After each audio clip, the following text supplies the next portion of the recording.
Hello there everyone and welcome to another episode of the Long Live Rock and Roll podcast. As usual to my right is Felipe Amarim. How's it going, man?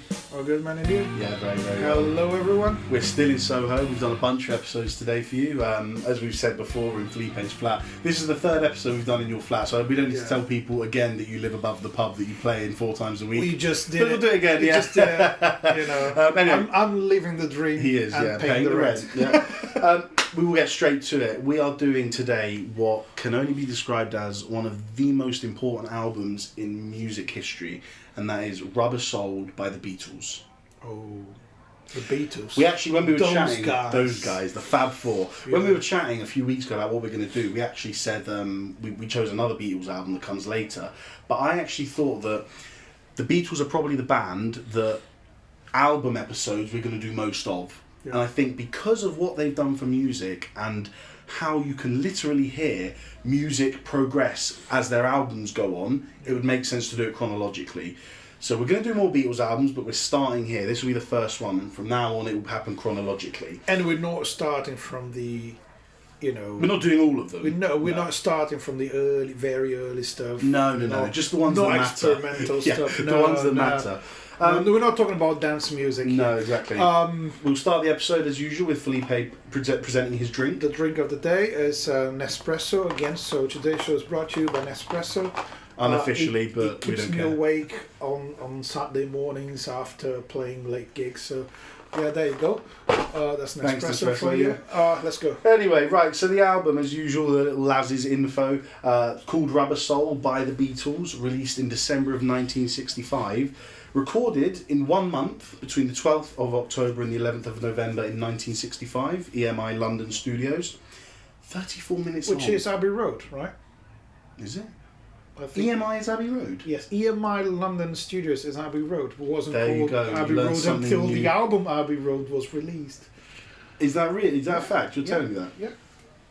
So it was called EMI Studios. No, because Pink Floyd were recording at Abbey Road at the same time the Beatles were recording Sgt. Pepper. But it was called EMI Studios. We just Are call you it serious? Abbey Road now. Oh my god! Unless they refer to another EMI Studios, but as far as I know, that's thank EMI you, man, London. because I did not know that. That's incredible. But nowadays, we just like every time we're referring to the studios. Oh yeah, that was recorded in Abbey Road Studios. But it wasn't called Abbey Road Studios until the album, because the album was so iconic that everyone started referring to the studio as Abbey Road Studios. The album never actually, I don't think it mentions Abbey Road Studios. It recorded at EMI London. Incredible. But the album has the Abbey Road, you know. Amazing. The album clocks in at 35 minutes long. It's not long at all, and it was produced by their long-term producer, George Martin. Songs are all short, all of them. They're all about 2.5 minutes long, aren't they? There's nothing that goes over 3 minutes, I'm sure of it. Now, this is an interesting album because for the first time, our Fab Four Beatles are in a position where they had no film commitments, no touring schedule, no radio or TV appearances in the diary. They had complete freedom over their time needed to write and record this album, which I'm going to come back to at the end because it's very important. But that tells us something, that the album that a lot of people consider the most important in, well, that's arguable, in their back catalogue, is the one where they found themselves without anything else in their way.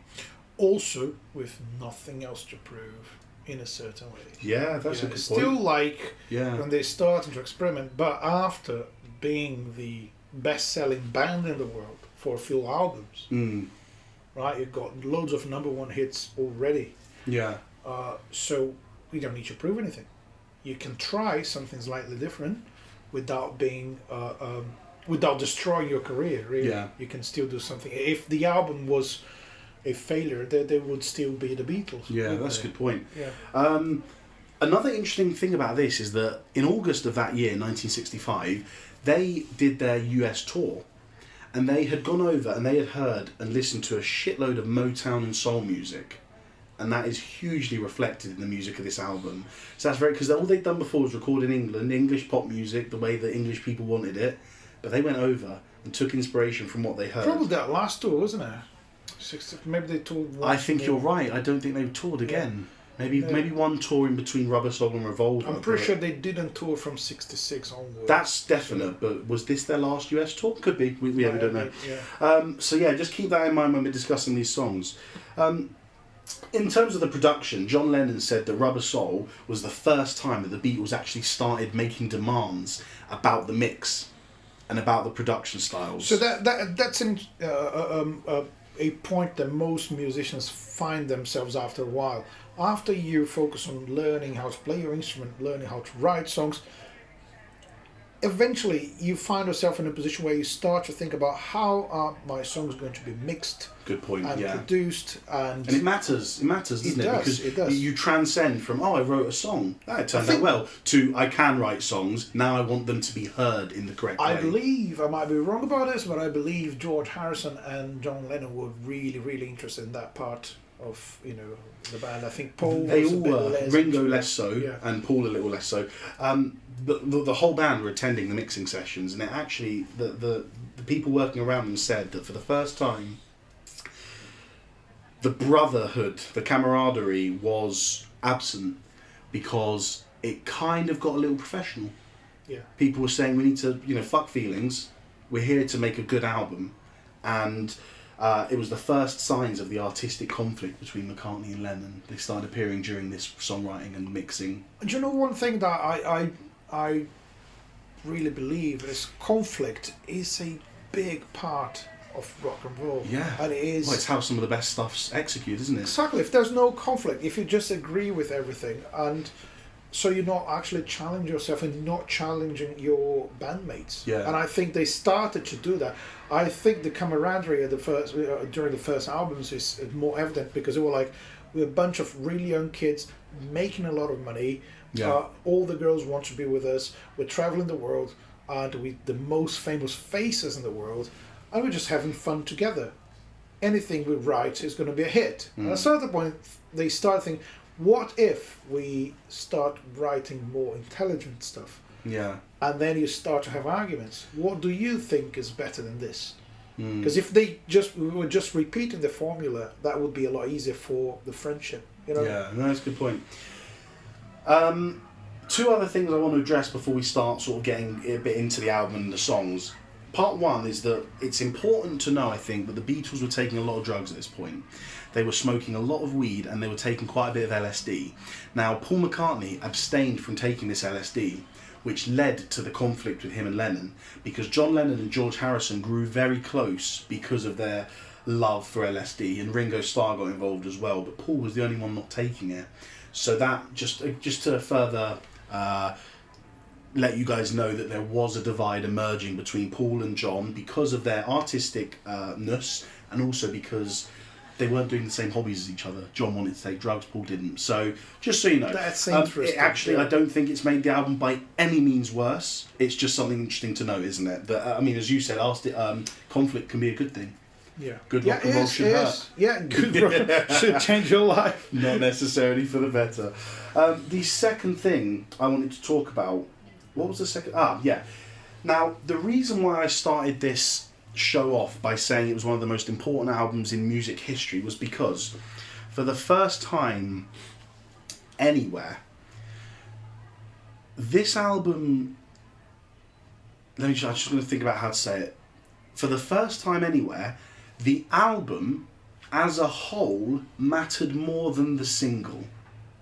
So what would happen previously is, let's just go with the Beatles. They would release a single, Help. Yes. Yeah. And the single is what would bring in the money, it's what would sell the most, it's what they would perform on their TV shows and their radio appearances. And this is the way it was for artists and musicians everywhere around the world. But for this time, or for this album I should say, again, this is why I mentioned at the start that they had no commitments and they had nothing to be ready for. They weren't due to give someone a single at the end of that recording session. They just knew they had to record an album. And so for the first time in the world, the album, track 1 to 14, in this case, mattered more than, track 6, because we'll put it out as a single. Is the album. The whole journey mattered more, and this changed music. Straight after this album was released, Brian Wilson from the Beach Boys, I've got the quote here, he said,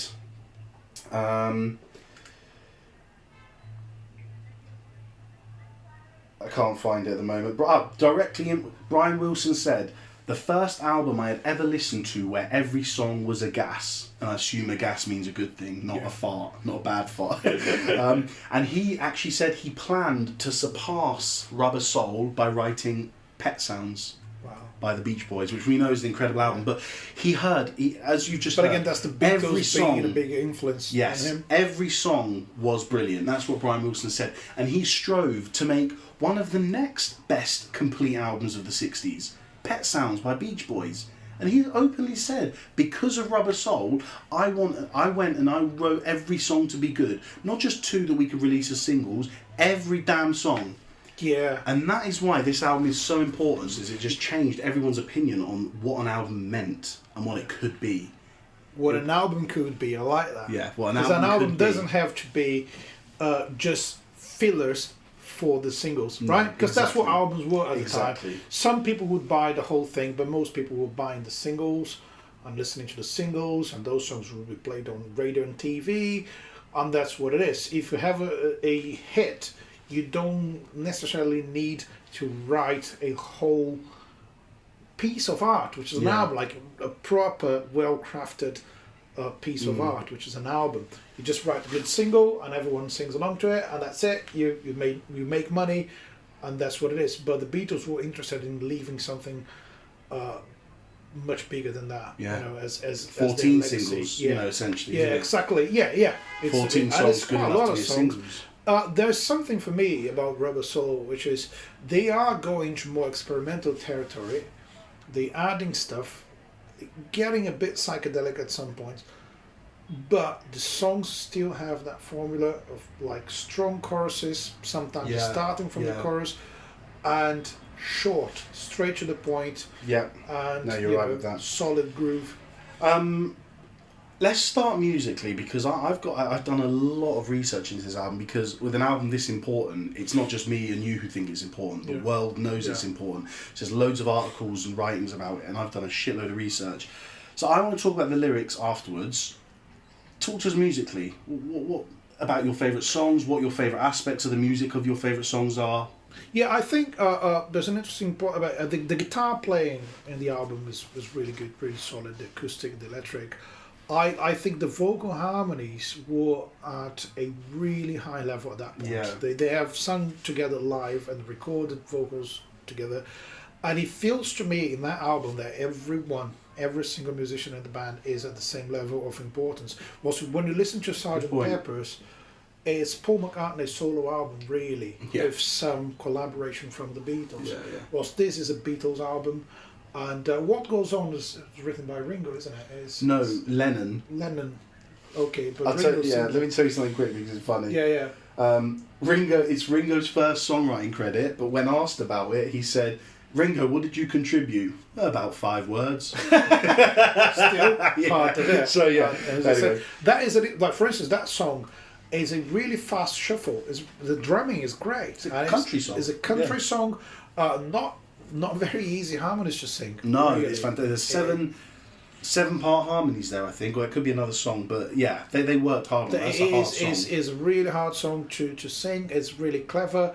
The lyrics are simple, you know, but it's intentional. They knew what they were doing. So they do go through like different genres and stuff. Norwegian Wood, it's the sitar. You got the sitar, so they explore new instruments.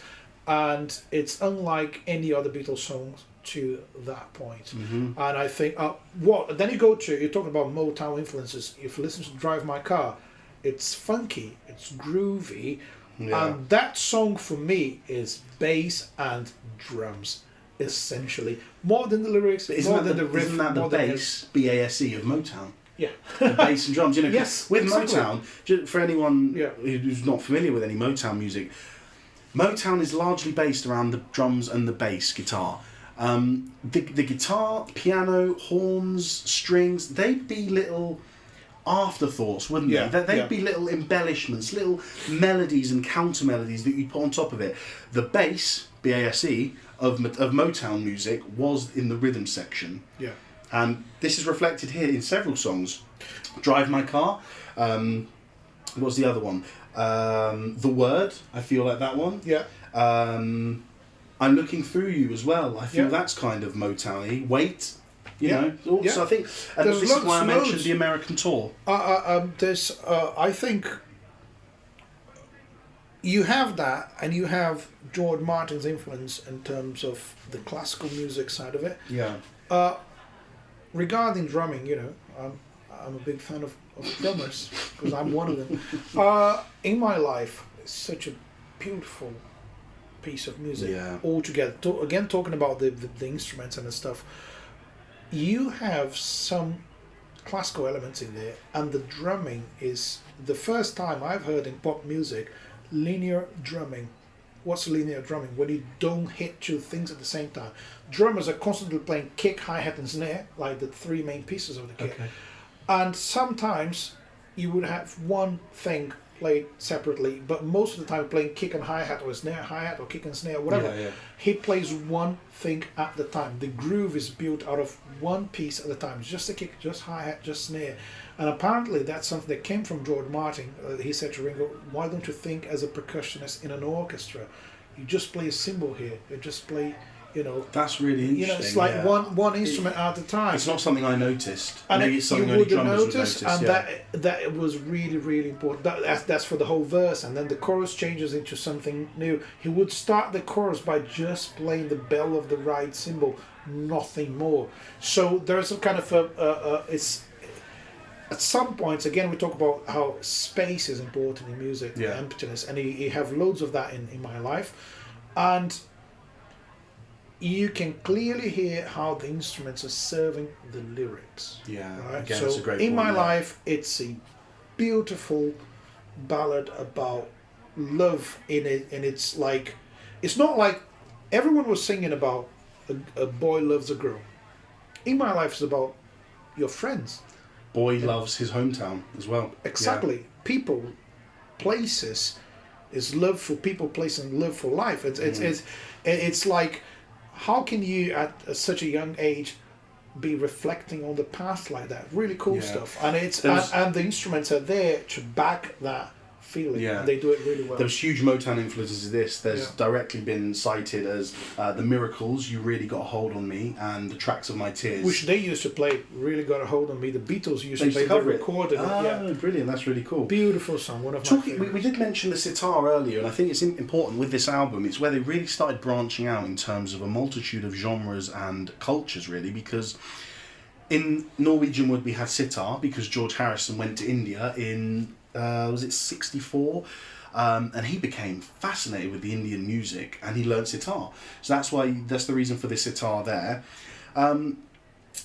In My Life, that middle 8 section with that piano, that is a piano recorded on a, I did have it written down. He recorded, this is all George Martin's doing as well. Martin played, he recorded the piano at half speed, recorded it on a tape, and then played it back at full speed. That's why and that's why you get that weird kind of keyboard sound. This is just more evidence of the Beatles. As that George Martin, as well, classically, so let's split the two. This is evidence of George Martin's influence on innovating the Beatles' music stylistically and production-wise, doing things and taking ideas, recording something at half speed and playing it back at full speed so that we get a different sound. Very important. And then, so again, classical music influence, studio experiments, and it's a pop song. Yeah, exactly. And the lyrics are not that obvious as well. It's interesting. There's a song. One of them, and stupidly I haven't written it down, but there's a Greek. I'm half Greek, by the way, and there's an instrument we have in Greece called a bouzouki, which is like a guitar, but it's more pingy. Oh right. And one of the songs, Girl. It does feature the instrument. Girl. Oh, what a song! No. It's not a bouzouki playing, but George Harrison is playing it in a bouzouki style. Oh right. So and I just need to mention this now because of the context. Michelle. A French song with French lyrics. So we've covered India, Greece and France. Is there any more evidence that the Beatles have just come off of a world tour? Yeah, interesting. And the America, sorry, the soul and Motown to add to that. And they were trying to make that evident. You know, they were like, I want to put French words into a song. I want to put a sitar into a song. That could have been a disaster. Yeah. When you just trying really hard to mix too many different stuff, it might just sound like a bunch of stuff together. But the composition again, the songwriting was so good. So does this attest to?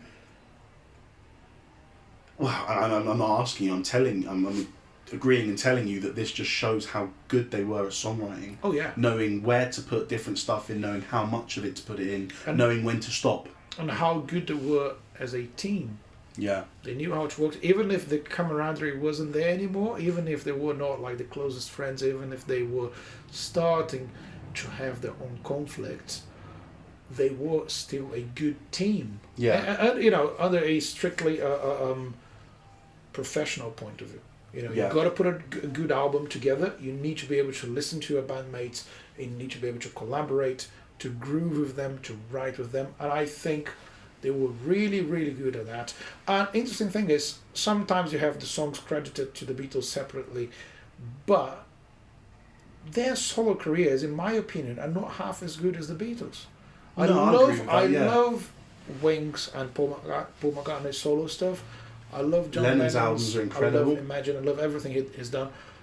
And I think Ringo is great with his country music stuff. But it doesn't touch. All Things Must Pass is a great album by George Harrison.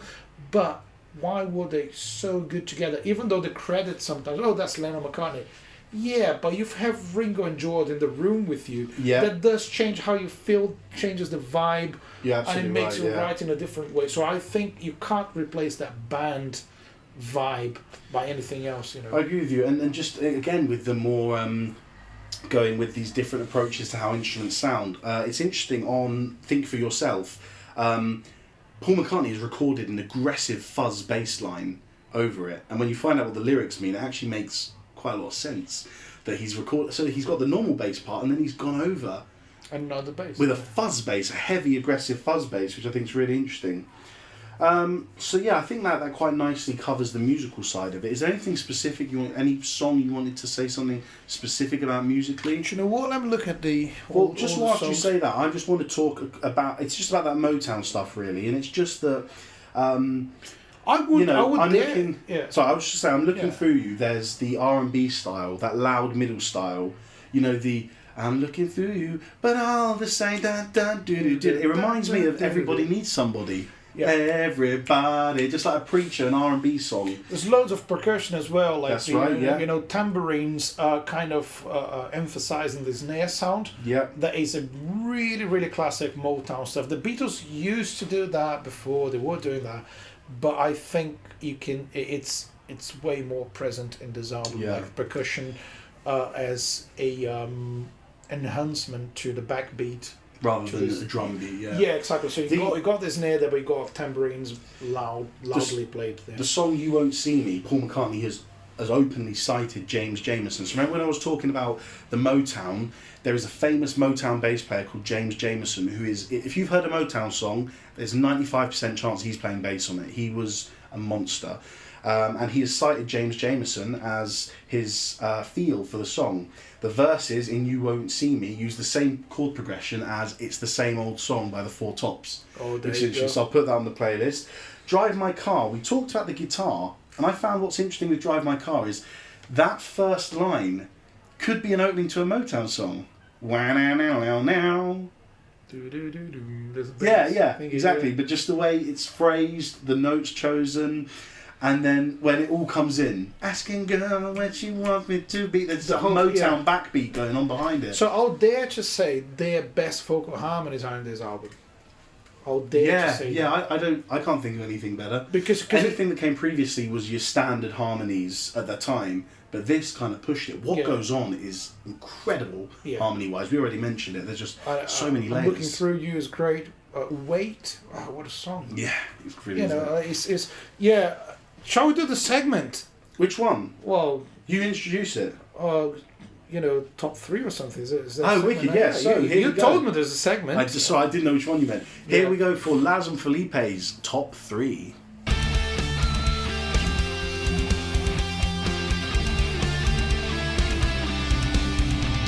So we are going to go through our top 3 songs of the album. As usual, we'll go 3, 3, 2, 2, 1, 1. So Felipe, tell us your third favourite song from the album. Right, third.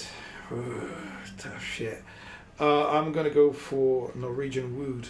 Oh, wonderful, yeah. Yeah, because I can picture that scene. I can imagine myself. And it actually reminded me of a time I was at a friend's house, and it was like we were 3 friends at this place, and the girl who owned the place was like, "Oh, it's a bit too late for you guys to go home. You can sleep here, but there's no, there's no chair, there's no bed. If you're going to sleep on the floor or whatever." And next morning, we were listening to the Beatles. The three of us, we were bandmates, and we're like, "This is so cool. That song. It feels like the conversation we were having last night." So that song for me, that song for me is like a real life situation. It's so. Real, close to home. So real, so close to home. So I love that song. My third favourite one is What Goes On, because I think, for me, the vocal harmonies make it. It's just absolutely stunning. And the lyrics I love as well. I think they're really funny. Yeah. And it's Ringo, Ringo doesn't get a lot of credit because he's not a primary songwriter. I suppose his talent on the drums isn't as obvious as Harrison's talent on the guitar. Yeah. So I don't feel he's often given the credit he deserves. So for this to be his first songwriting credit and for him to sing on it, I love it. It's just a feel-good song to me. What about your second? Give Ringo some, isn't it? Give Ringo some love, yeah. What about your second favourite song? Second favourite song, Nowhere Man. Okay. Mainly because of the movie Yellow Submarine. Okay. If you haven't watched it, you should. Nowhere Man's a character that turns up at some point. He is apparently the only one who is able to fix the submarine so they can carry on with their journey. Amazing. But he's too busy writing a book and doing some painting and talking about philosophy. He's doing too many things at the same time and he's not going anywhere. Brilliant. So and it makes you think, isn't he a bit like you and me? Yeah. Well, John wrote that song about him, didn't he? Yeah, exactly. So after I watched that, I kind of fell in love with the character. Yeah. What a character, the Nowhere Man. That's great. And the Nowhere Man is, all of us, really. My second favourite song is Norwegian Wood, and for the same, well, not for the same reason. I wasn't with you that morning, but there's something so different about it. Just that melody that goes on. It just keeps repeating. It's like a waltz. Then there's the middle 8. There it's in 12/8. Yeah. Then there's the middle 8, which she asks me to, but just how it all resolves beautifully back to that. And when I awoke, it's almost like a folk song. Somehow. It is, yeah, it is. No, I agree with that. Your first favourite song? Wait.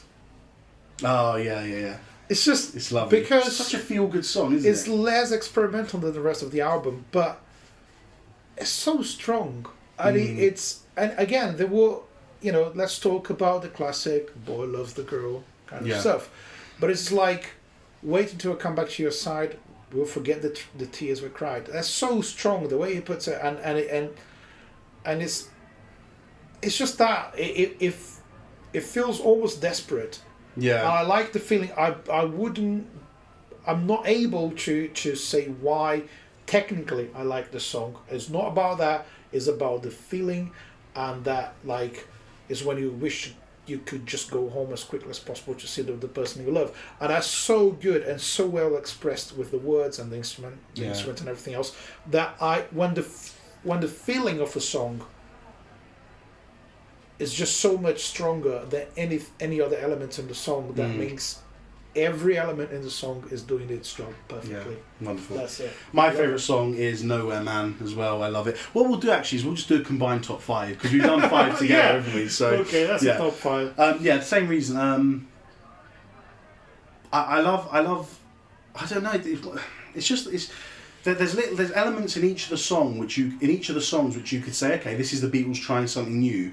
With Nowhere Man, it doesn't feel like anything new has been tried. It just feels like the next step in their progression of becoming a better band. Yeah. I love it. Yeah. Excellent. So that's the end of that segment. What I want to do now is I want to talk for a while about the lyrics, because like I said, I've done a lot of research in this and I've done a lot of reading into it. So I am going to go through each track and just very quickly talk about the lyrics, because, well, not each track, but most of them, because there is a very distinctive theme that comes in here. So bear with me in this and you'll see where we get at the end of this. Drive my car. A chauffeur asks a woman what she wants to be, suggesting an offer of career advancement for sexual favours.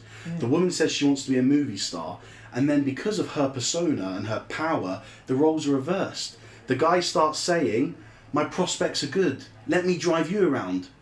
Or you can drive my car." Interesting. Norwegian Wood. The woman is in control again. An extramarital affair, a failed meeting between Lennon and a mysterious girl, where she goes to bed and he sleeps in the bath. Rejecting his advances, he burns down the house. You Won't See Me. McCartney's difficulties with relationship with actress Jane Asher. She wouldn't put her acting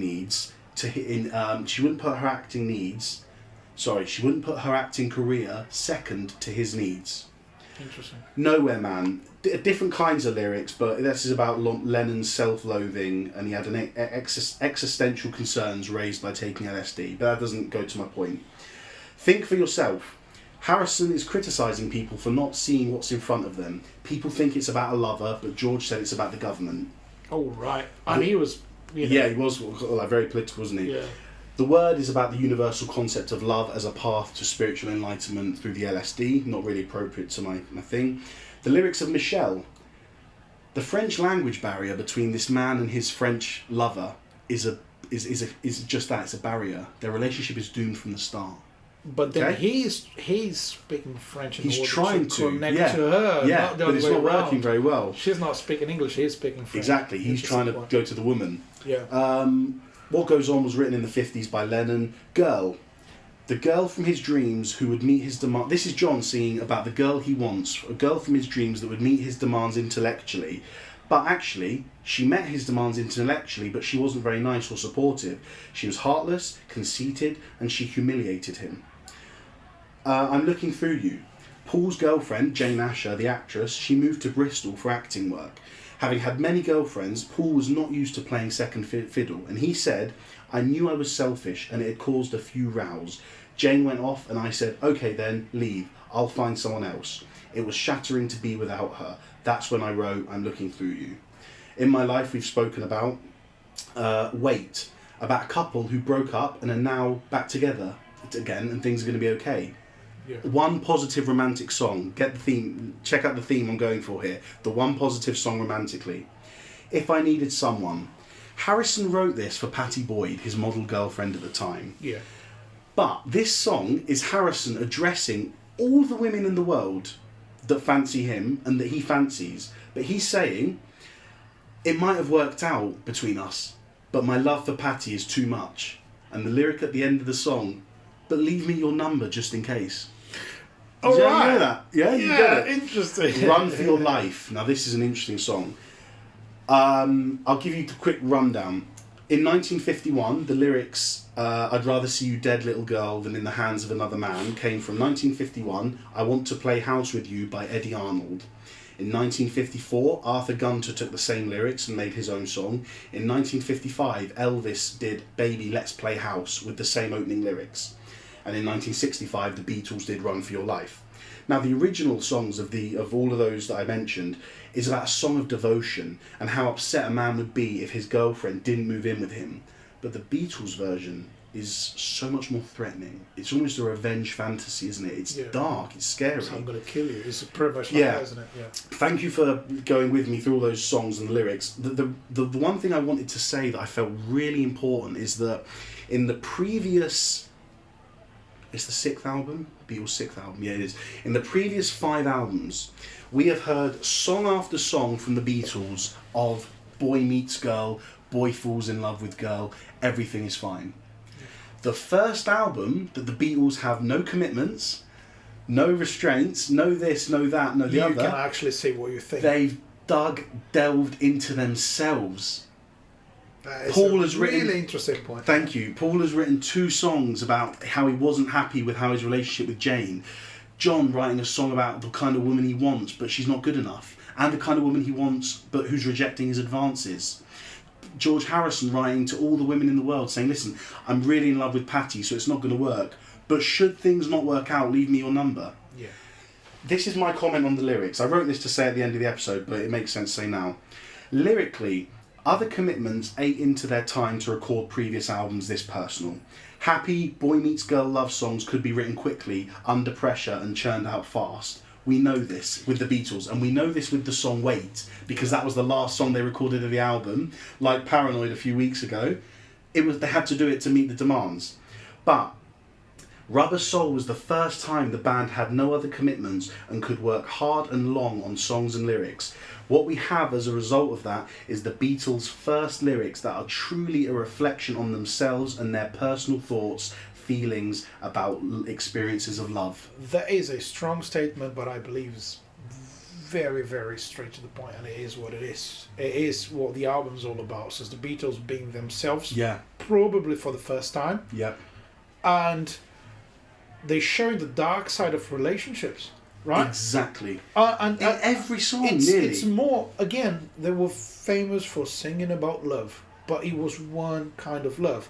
I saw her standing there, what a beautiful song. But, you know, this boy falling in love with a girl who is beautiful, young and attractive, and he sees her dancing, he wants to dance with her, and he dances with her. That's it, dream coming true. Most of their songs were a bit like that. Help, maybe not. It's like, you know, I didn't achieve what I wanted, I'm struggling, whatever. But at this point, it's more like, okay, we tried something together, didn't quite work out. Oh, you know, I'm a Beatle, I can have every woman I want. Oh, not really. That, you know, Norwegian Wood, she didn't want me. But do you think, I think there's a dark side of it. It's like, not everything is going to be just fine in terms of relationships. I think there's a lot of that. Yeah, I completely agree. Do you agree with what I'm saying, that the fact that they had time on their hands to think about lyrics let them dig into themselves? Exactly. Just go in the depths of your soul and find all the good and bad feelings you have about people and women specifically. There's one interesting thing, though. You think about Run For Your Life. So the feeling that you want to kill someone, that's really dark. It's really bad. But shall we just do this sort of censorship where we don't talk about those things? Never. Because in music, I believe there's a character, right? And I believe most humans have those dark feelings inside them. Yeah. What makes us different from each other is the fact that you can think and control those things, and you can be a good person if you want to. Yeah. Or you can just become a monster because you can't control yourself. Yeah. So you have choices. So in that song, he's reflecting the desire of killing someone just because she doesn't want to be with you, which is like the worst thing I can ever think of. Like, but some people are like that. Those characters, they exist. Some of them would even act that way and actually do it. So imagine a band that's famous for love songs talking about a love that might lead to death. That is like really dark. It could be a great movie, though. Yeah. Again, would you turn that into a song? Most people wouldn't. The Beatles did. It's interesting, though. It's really dark. But again, Wait it's so grown up, isn't it? Wait is like, yeah, we were together, it didn't work out, but we know we don't have anyone better to share our lives with. Let's get back together, let's forget about the past. You're right. That's so grown up. That's a grown up as well, isn't it? But that's a grown up talking to a grown up. Like, let's get our shit together in it. So I see it. Yeah. That's wicked, man. Brilliant. Is there anything else you wanted to say about the album before we finish? No, I just want to say I want to listen to it again. Yeah. Because after we talk about, and you gave me a complete different insight into what the album I is. had a completely different insight. Yeah. I didn't go into this thinking, right, I'm going to talk about, when I did my notes, I didn't say, right, I'm going to talk about the lyrics. It's only when doing my research, and I got a fantastic book at home called The Book of Beatles Songs, and it has a page per song, and it has all the lyrics. It tells you how the song was written, why it was written. So I went straight there for some of this information, and it just helped me see this album as a complete picture, which is what they wanted, isn't it? Yes, yes. Brilliant. The whole Back thing. to the start. It's like just one thing though, because you said that, I think what makes rock music special for me is that fact that you have depth and meaning to stuff. If you want to just entertain people, then you go for it. Yeah. But sometimes in especially modern pop music, or I feel like there's a lot of music produced out there, and I don't want to criticize anyone specifically. I'm just going to say generic comment about it. It's like you have disposable music about generic feelings, and they don't go in depth into anything. And you listen to it, okay, cool. Oh, I can relate to this. I'm a teenager. Oh, nice, cool. And that's it. Nothing more. There's no layers. And I think this album, as you said, proved to be multi-layered all the way through. In terms of feelings, technical abilities as musicians, creativity, everything. Yeah, excellent. Masterpiece. We're going to finish off with a quiz, quick segment, a quick quiz. So here is the quiz for Felipe. Shit.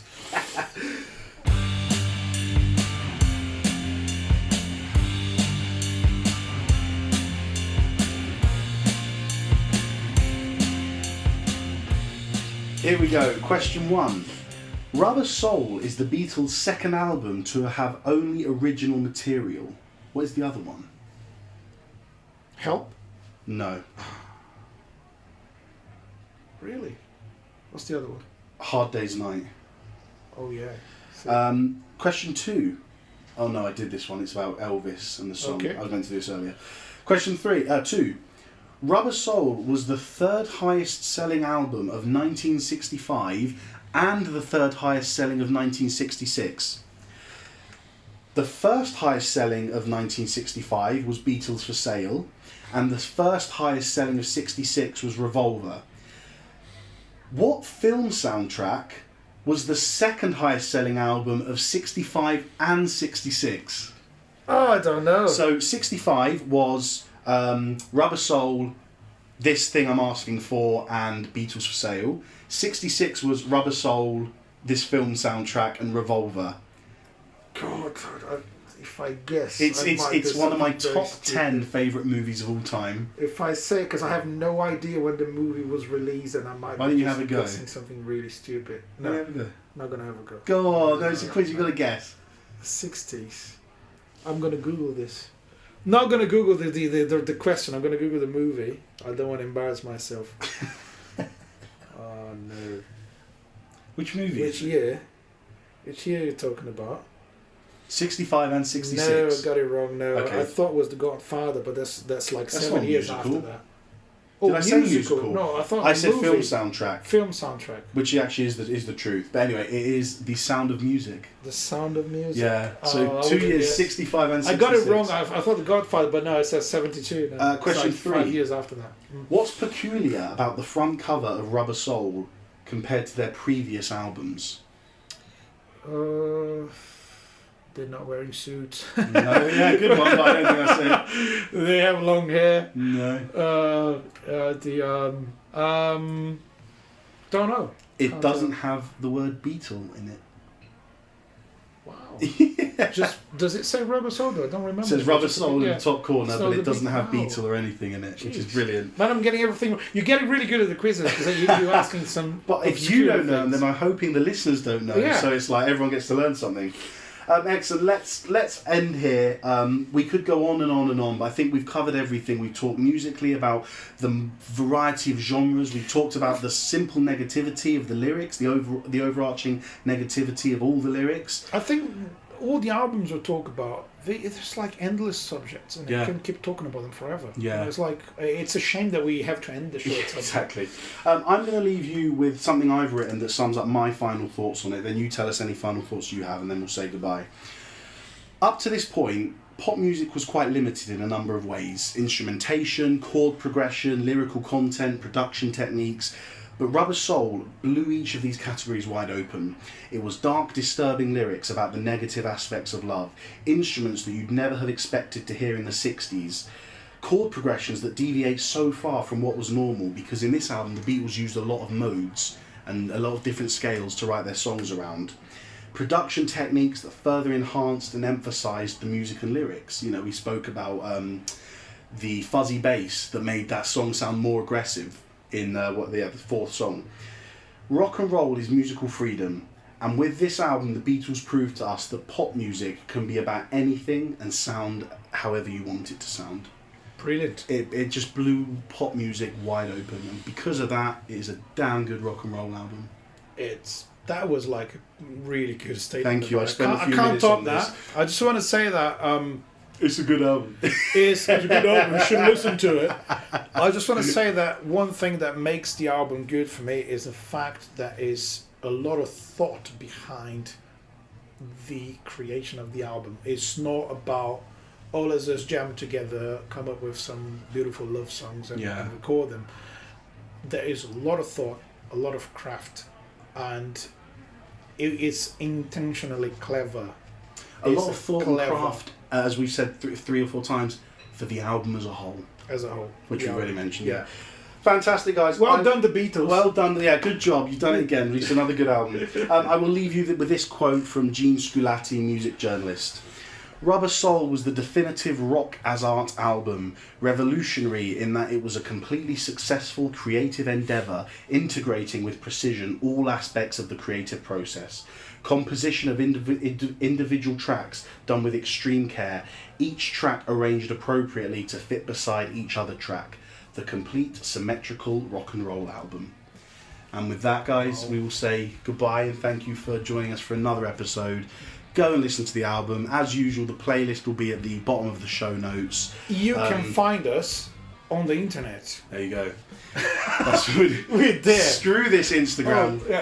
Find us on the internet. Instagram, Spotify, internet. If we have that thing called the internet, we're there. Perfect. Just Google us. Google us. Find us. Whatever. We are on the internet, and thanks for being with us again. And if you have any thoughts about the show, any reviews, we want to hear all the good stuff. Leave the bad reviews for yourself. No, joking. Tell us whatever you think about the show, how we can improve, what you like and what you don't like about it. Thanks for being with us again, and keep on rocking, everyone. Yeah, to echo Felipe's sentiments, it's been a pleasure, and it's still a pleasure doing this podcast and receiving all the very positive feedback that we get. So thank you very much, and as usual, long live rock and roll.